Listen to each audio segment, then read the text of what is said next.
25 বছর ধরে ফর্ম পূরণ করতেছি, এখনো পর্যন্ত সরকারি চাকরি পাইনি। কি যে হবে, আমি কি সরকারি চাকরি পাবো না? তুই এক কাজ কর, তুই একবার চালতা বাবার কাছকে যা, দেখবি সে তো সব মনের ইচ্ছা পূরণ করে দিবে।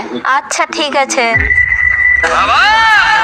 বাবা, 25 বছর ধরে ফর্ম পূরণ করতেছি, এখনো পর্যন্ত সরকারি চাকরি পাইনি, দয়া করে তুমি কিছু করো। চিন্তা করিস নি, সব ঠিক হয়ে যাবে।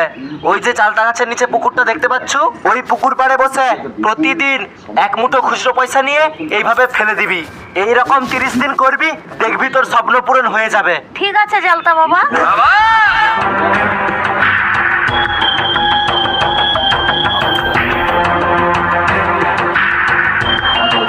মনে রাখবি 30 দিন। ঠিক আছে বাবা।